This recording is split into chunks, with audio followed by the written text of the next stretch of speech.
নমস্কাৰ বায়োপেডিয়াৰ সমূহ দৰ্শকলৈ স্বাগতম। আজি আপোনালোকৰ মাজত এনে এজন ব্যক্তিৰ বিষয়ে আলোচনা কৰিব বিচাৰিছোঁ যিজনে নিজৰ কৰ্মৰ বলত পোনপ্ৰথমবাৰৰ বাবে ভাৰতৰ সৰ্বোচ্চ সন্মান ভাৰত ৰত্ন উপাধি লাভ কৰিবলৈ সক্ষম হৈছিল। 1954 চনত ভাৰতত প্ৰথমবাৰৰ বাবে ভাৰত ৰত্ন উপাধি প্ৰদান কৰা হৈছিল আৰু এই উপাধি লাভ কৰা তিনিজন ব্যক্তিৰ মাজত এজন আছিল ভাৰতৰ প্ৰথমজন উপৰাষ্ট্ৰপতি তথা দ্বিতীয়জন ৰাষ্ট্ৰপতি ডক্টৰ সৰ্বপল্লী ৰাধাকৃষ্ণন। ডক্টৰ সৰ্বপল্লী ৰাধাকৃষ্ণন এজন প্ৰখ্যাত শিক্ষাবিদ হোৱাৰ লগতে এজন মহান দাৰ্শনিক আছিল। 1888 চনৰ 5 ছেপ্টেম্বৰ তাৰিখে চেন্নাইৰ তিৰুতানী নামৰ ঠাইত তেখেতৰ জন্ম হৈছিল। এই তিৰুতানী গাঁওখন বৰ্তমান মাদ্ৰাজ চহৰৰ পৰা প্ৰায় 64 কিলোমিটাৰ দূৰত অৱস্থিত। তেখেতৰ পিতৃৰ নাম আছিল সৰ্বপল্লী বীৰাস্বামী আৰু মাতৃৰ নাম আছিল সীতামা। তেখেতৰ পূৰ্বপুৰুষ সৰ্বপল্লী নামৰ ঠাইত বাস কৰিছিল আৰু 1800 শতিকাৰ মাজভাগত তেওঁলোক তিৰুতানী গাঁৱলৈ আহিছিল। তেখেতৰ পূৰ্বপুৰুষৰ ইচ্ছা আছিল যে তেওঁলোকৰ নামৰ সৈতে তেওঁলোকৰ জন্মস্থানৰ নাম জড়িত থাকিব লাগে আৰু সেইবাবেই তেওঁলোকে নামৰ আগত সৰ্বপল্লী ব্যৱহাৰ কৰিছিল।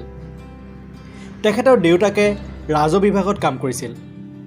তেখেতৰ দেউতাকৰ 5জন ল'ৰা আৰু এজনী ছোৱালী আছিল আৰু ৰাধাকৃষ্ণন আছিল দ্বিতীয় পুত্ৰ। তেখেতৰ দেউতাকে যথেষ্ট কষ্টৰ মাজেৰে তেখেতৰ পৰিয়ালটোক পোহপাল দিছিল আৰু সেইবাবেই ৰাধাকৃষ্ণনৰ বাল্যকালত বিশেষ সুখপ্ৰাপ্ত হোৱা নাছিল। তেখেতৰ বাল্যকাল তিৰুতানী আৰু তিৰুপতিৰ দৰে ধাৰ্মিক স্থানত অতিবাহিত কৰিছিল।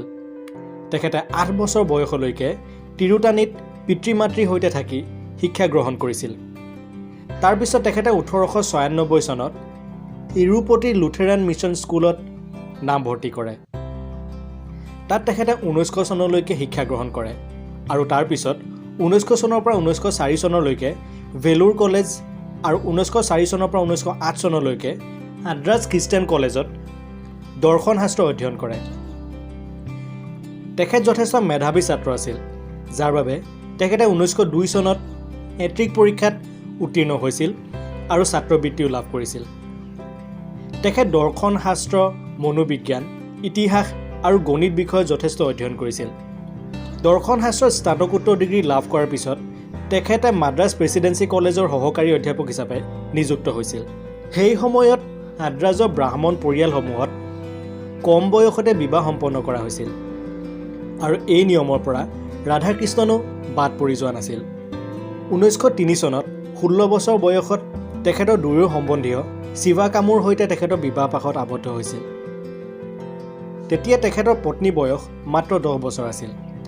সেইবাবে বিবাহৰ 3 বছৰ পিছতহে দুয়ো একেলগে থাকিবলৈ লৈছিল।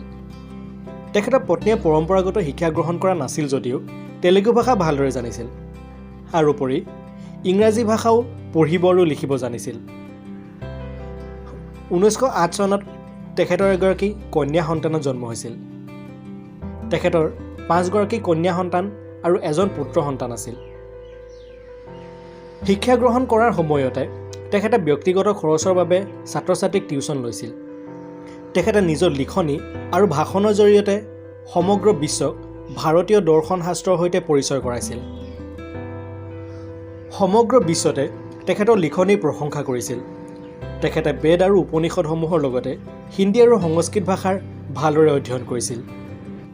সেই সময়ত খ্ৰীষ্টিয়ান মিছনাৰী শৈক্ষিক অনুষ্ঠানসমূহে ছাত্ৰ ছাত্ৰীসকলৰ মনত পশ্চিমীয়া সংস্কৃতিৰ প্ৰভাৱ বিস্তাৰ কৰিবলৈ প্ৰয়াস কৰিছিল। তাৰোপৰি ভাৰতীয় সংস্কৃতিৰ কিছু কথাক সমালোচনা কৰিছিল।